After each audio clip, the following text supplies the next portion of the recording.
One, two. Good morning and Shabbat Shalom and welcome. This is Valley Beth Shalom Torah study for a Shabbos morning. I'm Rabbi Ed Feinstein, joined this morning by my dear friend, Rabbi Mark Gelman, and we're delighted to have you with us to learn the Parsha this morning. Well, this morning we are in the book of Bamidbar. And as we've said before, the book of Bamidbar is a trek across the wilderness that takes us from Sinai to the promised land. But more than that, it is the midbar, it is the wilderness of the human condition. Ooh, I like that. It is all of the dark sides of being human beings. So last week, Parshat Shlach Lecha, we looked deeply into fear. It's a story of fear, of a people that is presented with the promise they've been waiting for, the fulfillment of their dreams, everything they wanted out of life, and they can't take it. They don't want it. It's too hard to take. It's too daunting to achieve everything you've ever wanted in life because it cuts you off from what you want to be, what you are. So they go back in the desert for 40 years of wandering. And this week we have a second episode. This is the episode of jealousy and rebellion. It is actually a threefold rebellion. It's a rebellion of Korach, who is Moses' first cousin, who has more yichus than Moses does because his father was the older brother in the family. And Korach says to Moses and Aaron, who died and made you king? Who decided that you would rule the Jewish people? Who decided that you would be the priests of Israel? And the priests, the Levites, join with Korach in a rebellion against Moses and Aaron. In other words, their own family rebels against them. That's one level of rebellion. The second level of rebellion comes from Datan and Aviram, who are representing the older tribes, the tribe of Reuven, and the leaders of the community. They rebel against Moses, and then you have the 250 elders, 250 leaders rebel against Moses and ask, who gave you authority to lead this people across the desert? I think it's important to point out one of the great midrashic moves in this tradition, and that is in the wonderful movie by Cecil B. DeMille, the part of Datan, or Dathan, who is a completely unspeaking part in the Torah, but in the movie, it's Edward G. Robinson, right? You rat, you killed my brother. I think that was Cagney, actually. Sorry, but in the cigar smoking hood, who was the slave, who was the capo, he was the slave master back in Egypt, who gets schlepped along in this rebellion in the Exodus, and who never wanted to be there, and who wants his authority back, and he's going to take us back to Pharaoh, back to the flesh pots of Egypt. Well, the rebellion. By the way, my favorite movie line is his line. Yeah, Moses, where's your God now? Yeah, where's your promised land? Wonderful midrash. Well, this is terrible rebellion, and Moses, faced with these three simultaneous rebellions, doesn't know how to respond, as is typical for Moses. Catastrophically, when confronted, he doesn't know how to respond. Right. Let me just add to the three, which you're totally right about. There's also a coup d'etat. And the coup d'etat is within the Levite tribe, within the priesthood. There's a coup d'etat by the children of Aaron to take over all the rights of the priesthood from the Levites, who shared it equally, and not after this Parsha. After this Parsha, it's the Aaronites who are in control of the priesthood and get all the stuff that people bring to the temple. Right. And Moses and Aaron are struck dumb, and God instructs them what to do. And in a scene which is the dream of every, I'm afraid to say this, but it's summertime and I can say it now, it's the dream of every congregational rabbi that has ever been called out by a nasty board of directors or board of directors or director of the synagogue. He says, watch this. And he puts his staff on the ground, and the ground opens up and swallows Korach and swallows Datan and Abiram and swallows the board of trustees. The board of trustees. And then Moses says, anybody else have any objections? Yes. Good. Now we'll continue our journey. Exactly. And that's the story. Well, the question it raises, and it's fun to study because it's such a powerful story. Yeah. Here's the question, though.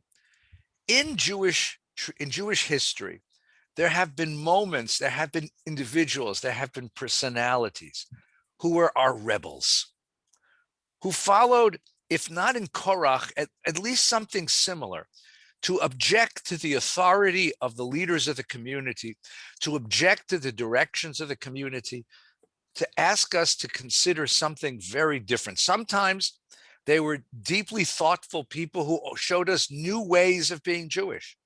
Sometimes they were deeply destructive personalities. Mark, I'd like to talk this morning about the rebels, about all the rebels of the tradition and what it takes to get thrown out of the Jewish people. I wrote a rabbinic thesis on this called The Jewish Heretic from Lilith to Lenny Bruce. And it occurred to me, because I was sort of the heretic of HUC at the time I was there, it occurred to me that there's basically two issues in defining a culture, a religion, a community. And the first issue is, what are your mainstream beliefs? What's the center? If you think of a religion or people as a circle, what's your center? What's your main beliefs, your essential ideology? And the other is, what are your edges?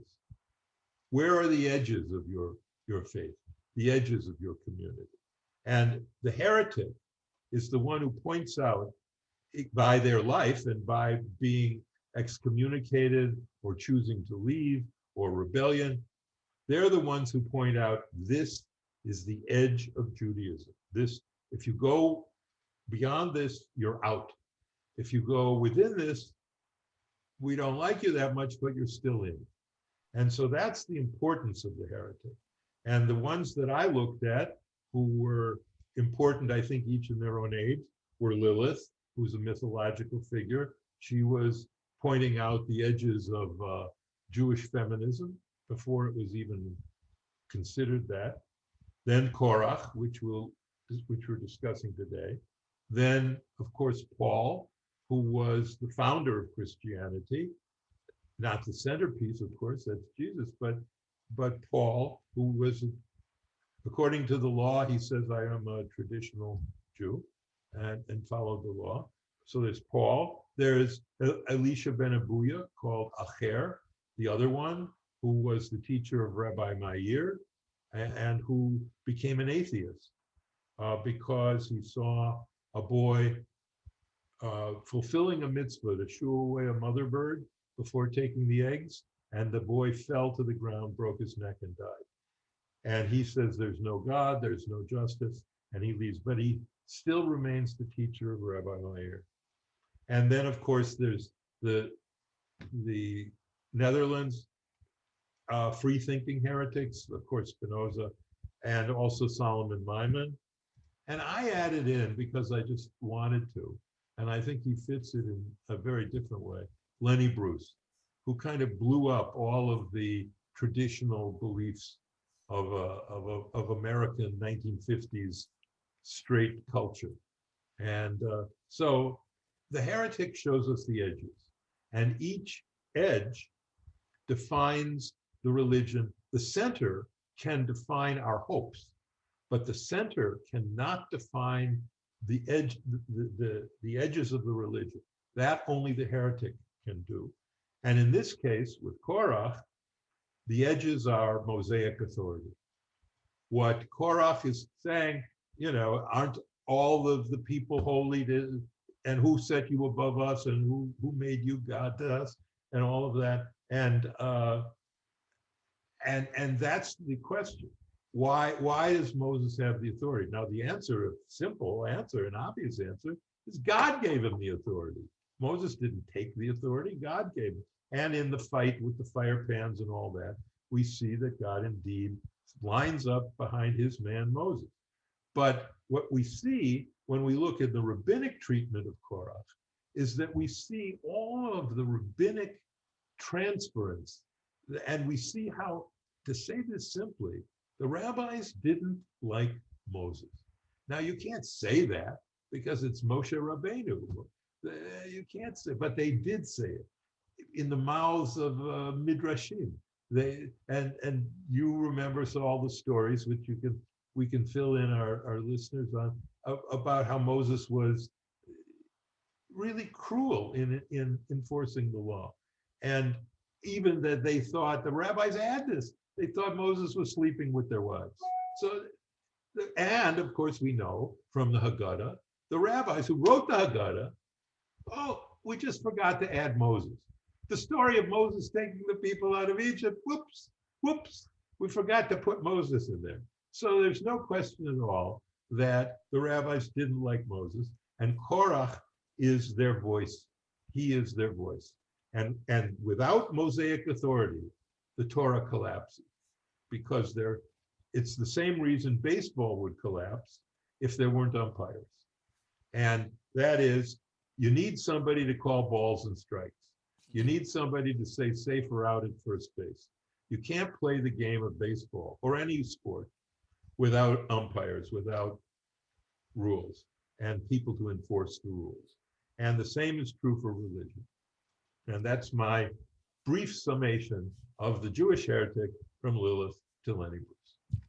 I think it's a wonderful thesis that the heretic points out the edges, the boundaries, and that an ideology needs boundaries. You need to have a certain truth, a certain principle beyond which beyond which is not true, or beyond which is contrary to your identity. I want to suggest one more element, though, and maybe this will make it easier to understand the rabbi's attitude toward Moses. I think another element to this was the idea that was the worship of a human being. When you think about two more characters who you didn't mention, right? One is Shabtai Tzvi, the great 17th century, as it were, false messiah. The phenomenon of Shabtai Tzvi, which is so carefully documented by Gershon Scholem in his remarkable book, it captured the Jewish world. I mean, it just captured for this one moment in 1666 the entire Jewish world, and especially the communities in Amsterdam and the community in Italy and the community in Turkey where he was living. They completely bought the idea that this man was the Messiah, that the Messiah had come, that he was going to summon a great army out of Central Asia and conquer the world for the Jewish people. They completely believed this. And the rabbis, the traditional rabbis who were not in those places, who were not taken by him, saw this as a terrible threat. When you invest in one human personality, so much authority, so much hope, it's a terribly difficult thing. They couldn't accept this. There's an element of idolatry to it, worshiping a man. But I think it's even more, it's a question of, you can't put that many eggs in a basket. You can't put that much of your hope on one fragile human personality. In this case, one really sick, manic, depressive human personality. Yeah, he married a Torah. Well, married a Torah, married a number. I mean, the wives are a whole nother story of Shabtai. Yeah. Another example of the same phenomenon is the response of the Lithuanian rabbis, my ancestors, the Litvaks, to the Hasidic community. I mean, Hasidism rises in the shadow of Shabtai, the fall of Shabtai Tzvi, and it rises in the beginning of the 18th century. And then what happens is, as it develops into its third and fourth generation, you have the growth of the Rebbe as the spiritual center of the community, the Rebbe as the spiritual focus of the community. And you could see this, by the way, even today, if you go down to Crown Heights and you see where the Chabad community is, like on every wall of every home and every wall of every shop is a picture of the Rebbe. Now, there's a certain reverence and respect, of course, and love and affection for a great teacher, but this goes beyond that. And the Litvak, the Misnagid community, expelled the Hasidim because of that, because they put so much, they invested so much of divinity in one fragile human personality, and then explained away all of its foibles, right? And yeah. I think that's the reason why Moses was such a difficult character for the rabbis, because they were so worried that you'd end up with worshiping Moses instead of worshiping God. There's an interest that I agree completely. That's brilliant summation of it.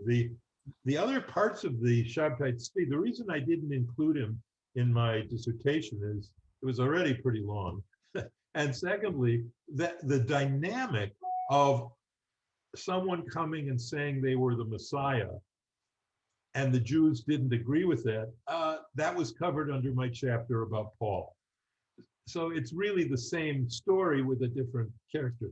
But the interesting figure that I discovered, two points about this. One is Gershom Scholem, who the greatest Jewish scholar of the modern era, and Scholem discovered through his research that the descendants of Shabtai Tzvi were some of the founders of the Reform movement in Judaism. That there was an actual. You be careful what you say because all the Orthodox friends who were listening to this go, aha, I knew it. Exactly. I knew it. Because it was antinomian, against the law. And that's what Shabtai Tzvi did. And another guy at the time of Shabtai Tzvi, who was even more crazy, and that was Jacob Frank. Jacob Frank was another character there. And the Frankists were true anarchists. And this idea of breaking with the law was exactly what put Reform Judaism into cherem by Orthodox Judaism, beginning in 1824, when Abraham Geiger was appointed as the rabbi in Frankfurt, and no one would authorize his appointment as a Landesrabbiner because they had government rabbis. So yes, it turns out that there's this anti-legalistic tradition that defines almost all the heretics in Jewish law. I mean, Paul said, the law taught me sin. The law taught me sin.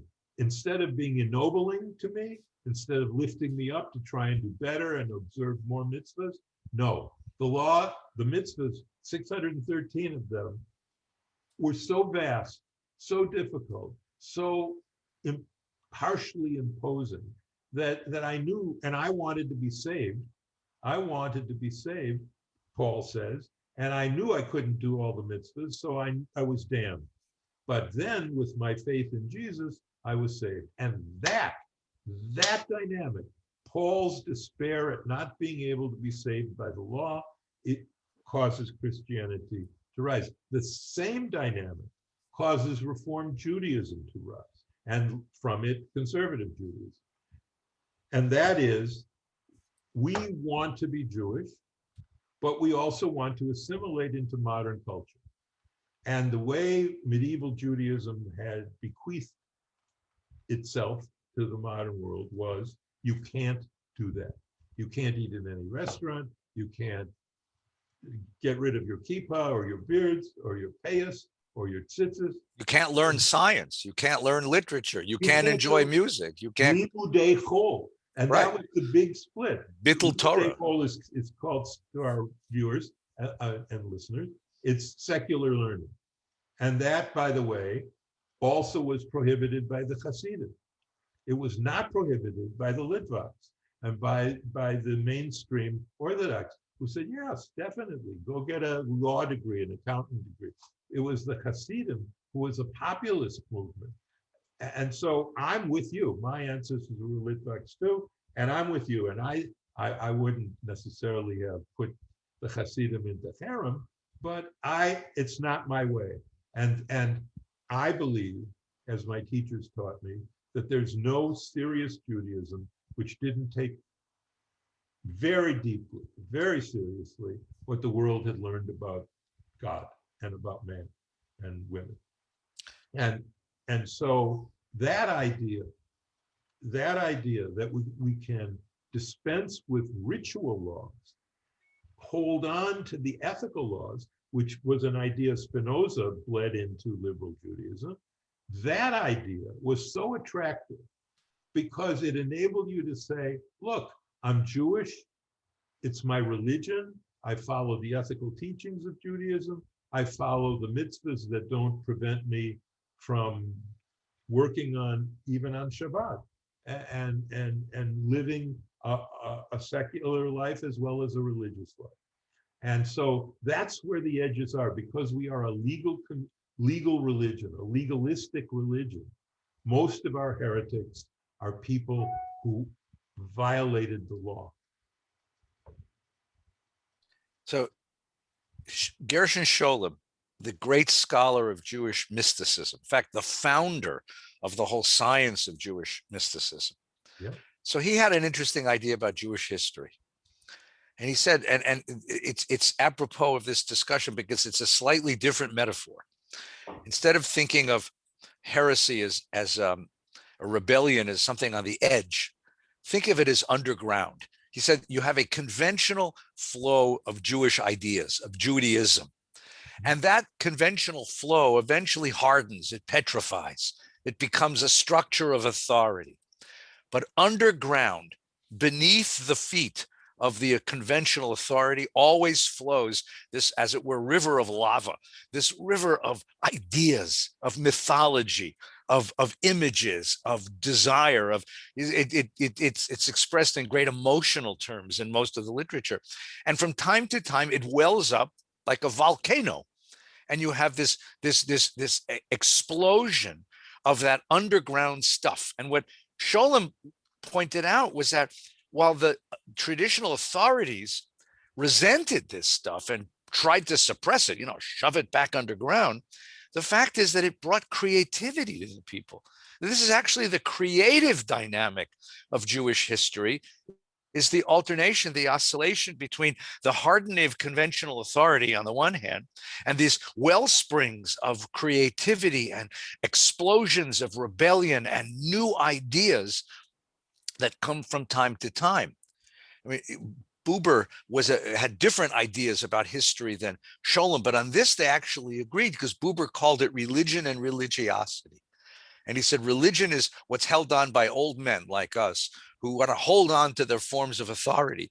And religiosity is the rebellion of the young.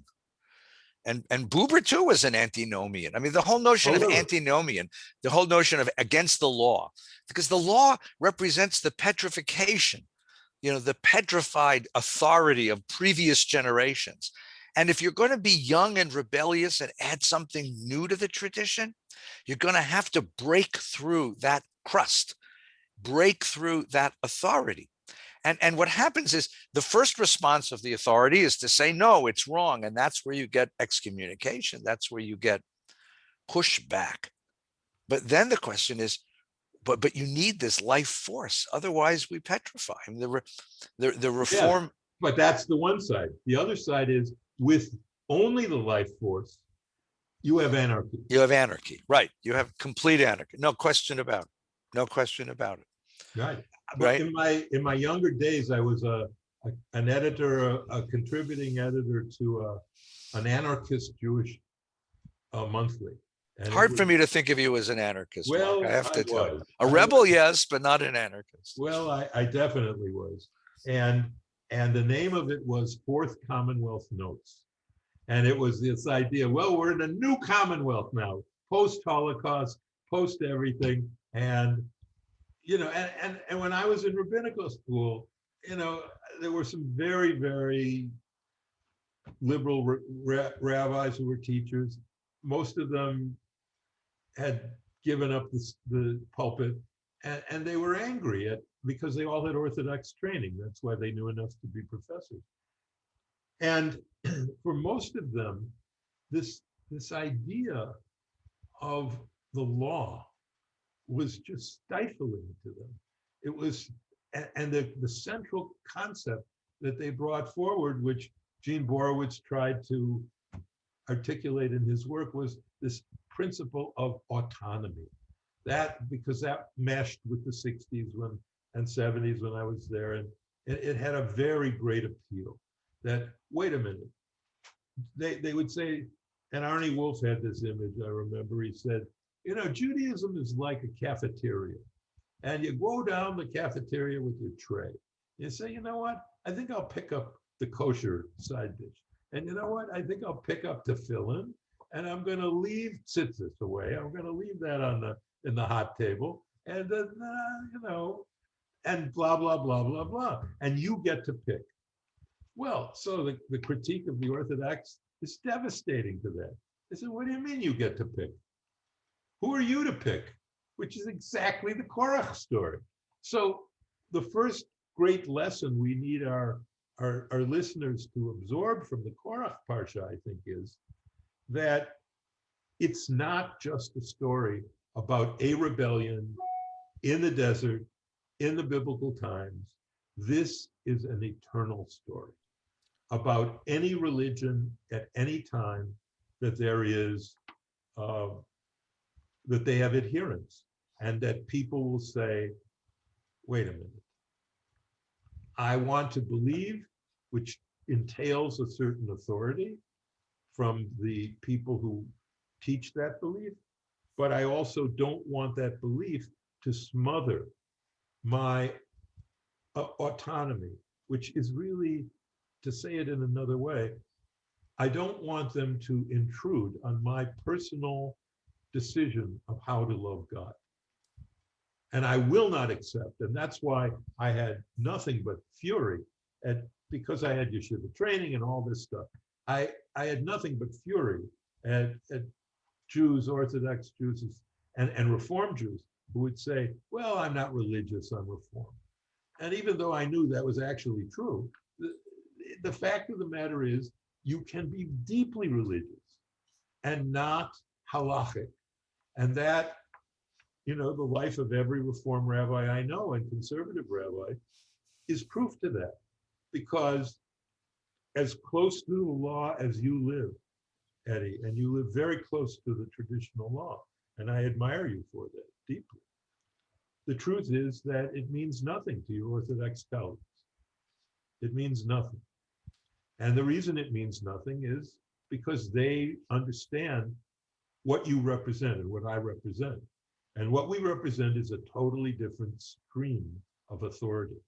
We reject their authority, which is called in Hebrew the Masorah, the link of the chains, the link of chains that links us back to Sinai. And they can't accept that. Even though they changed more than we will ever change. They invented, and that's our response to that. You invented more than we would ever change. You invented life after death. You invented divorce. You invented the Talmud. You invented the Mishnah. You invented the Midrash. Come on. I mean, you got rid of the priesthood. You invented the prayer book. So the truth of the matter is authority is what determines the edges of faith. That's a wonderful way to put it. I would just add one piece to this, which I want to just extend what you said. There is a constant dynamic in religion, and particularly in ours, between the force of authority and this force of creativity. And as long as they balance, normal religion, normal life is a balance between the two. So that there is a certain amount of creativity led into the system. It's sort of like a nuclear reactor where you contain the explosion and you can live off the energy of it. That's a beautiful metaphor, yeah. And so the container has to be strong, that's form, and the energy has to be strong, that's rebellion, that's creativity. And if you lose either one, you lose the game. As you said, if you lose the form, if you lose the container, then the thing explodes and you end up with anarchy.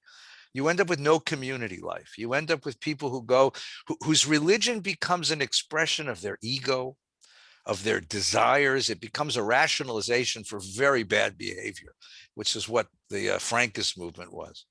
And on the other hand, if you succeed in killing the creative impulse and stifling the rebels and stifling the creativity, stuffing it down beneath the crust of authority, then you have a dead religion, a boring, empty, lifeless, dead religion. And it's the balance between the two. Korach, in other words, is necessary. And what's interesting about Korach is that what he's articulating is not something new. Korach says all the people are holy. Now, that's almost true. What Moses really, or what God really said to Moses was, Kedoshim tihiyu. You Yeah. will aspire to holiness. You will reach toward holiness. It isn't that you are holy, you will reach toward holiness. But God also said to Moses, and Moses said to the people, you are mamlechet kohanim v'goy kadosh. The whole people are priestly. And the whole people are goy kadosh, a holy people. So it's not that Korach invented this stuff. He was just taking it more seriously than Moses may have meant it. But the idea of a democratized tradition where rebellion, creativity, novelty, chidush comes from within the people and has to confront authority, Korach was right about that. Totally And right. Moses had to put him down because Moses wanted to take him to the promised land and not back to Egypt. And Charlton Heston had to beat Edward G. Robinson, right? But the rebellion is a rebellion that continued in every generation. Acher, Elisha ben Abuya, challenges rabbinic authority by bringing the questions of Greek philosophy about whether there really is justice in the world, right? And and each of Spinoza asked us to consider what philosophy and science was beginning to teach during the Enlightenment. And each generation has this. Now we see it today. And this is one of the reasons, which is, if you read the Jewish press, if you read the Jewish newspapers, it's so remarkable, because there's such a struggle going on between folks that are trying to create new stuff and the people that represent what's already there. And my plea, and that we tried to do in my place, of course, is to try to create a synagogue that's open to the creative forces. I want to create a container and then put the energy within it. That's the right marriage, I think. That's the right dialectic between the two. But that's what has to happen to keep this faith alive. Well, I agree, and I mean it's the reason why your shul is so great, that you were able to actually do that. And the reason you were able to do that is because you in your own person represent both the creative element and also the traditional element. And that is a beautiful and rare combination. Yeah. I'm way more on the creative side. And I'm happy there and I'm comfortable there. But I understand. Yeah, but you created a form. You created with Father Hartman a form in which you could embody your own way. You can express, articulate your own creative impulses in a form. It was a beautiful form. The dialogue between you. I mean, people should look them up online. The dialogue between the two, the writing, the midrash. Look at the midrashic writing that you've done. The midrashic writing, which I've taught for years and years and years, and kids just love them. I tell Gelman better than Gelman tells Gelman. The stories. Well, that's kind of you to say. Let me tell you a Buber story, because it's the most beautiful example of how Martin Buber, whom I really admired, his creative side, but he also translated the Torah from Hebrew into German. And Gershom Scholem said to him, of course, Rosenzweig died in 29, so he wasn't alive to say it to them, but Buber finished it, and Scholem came to his friend Buber, who he visited every week. And Autor, where he lived, where Buber lived, he said, this is the greatest work of Jewish scholarship ever since the Septuagint. But who is going to read it? A Torah translated into German. Wow. For a community that has been destroyed. And, I knew a guy who was in Buber's youth group in Germany. Buber was his youth group advisor. Nifty advisor, right? Is a nifty advisor. And so they went on a retreat, and Buber doesn't come down for Shabbos davening. And he comes down later, and this rabbi who told me the story said he confronted Buber. He said, Buber, because not like me, the only similarities between me and Buber. No one calls me Mark. No one's ever called me.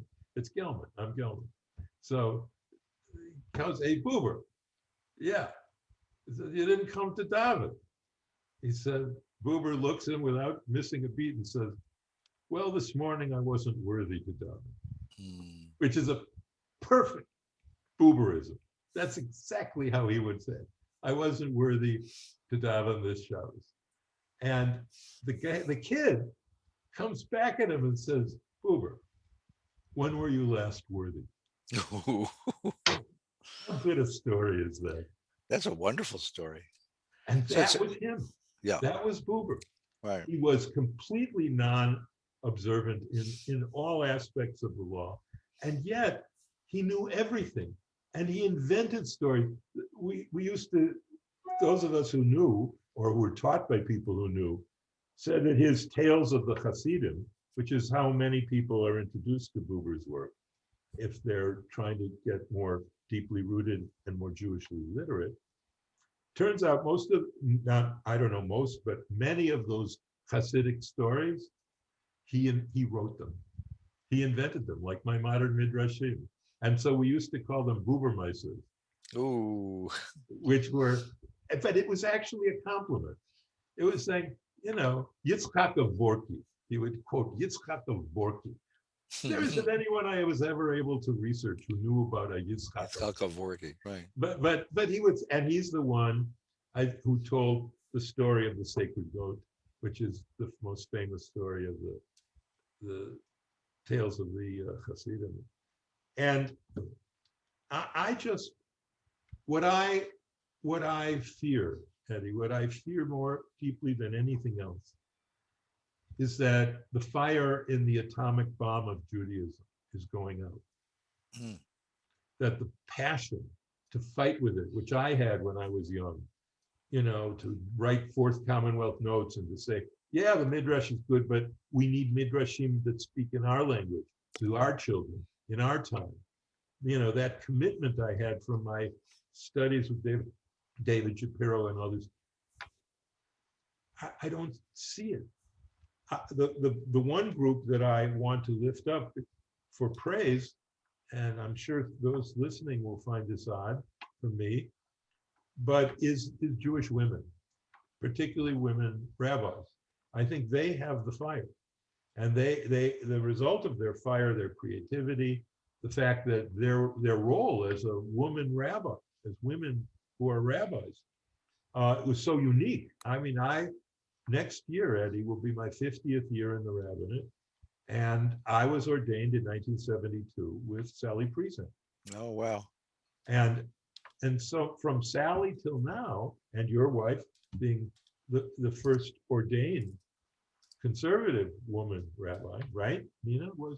She's the second. She was the first one admitted to the first school. One admitted, right. And the second one ordained, because we had a kid by then and she couldn't finish all the classes in a year. So I think their fire, their creativity, their desire to shape Judaism into a way that isn't humiliating to women, isn't degrading to women, isn't discriminatory against women. That effort I applaud, that effort I endorse, that effort really fills me with hope. Wonderful. That's just perfect. Well, thank you, Mark. And you know, there's a beautiful Hasidic story. I'll end with this too, about the Chassid who's the Rebbe who's walking with his students in the village, and they stop to watch the blacksmith shop, and they're watching this guy pounding the iron, and the Rebbe turns to the student and says, "Okay, what's the most important thing in this shop?" And one of the kids says it's the anvil, because that's how he pounds the thing, and the other guy says it's the hammer, and the other one says it's the bellows. And the Rebbe says to all of them, yeah, those are important, but without the spark, there's nothing here. And so what we've talked about today is Korach. Korach is not a bad guy. He's actually a necessary voice within the formation of a living, dynamic, growing religious life.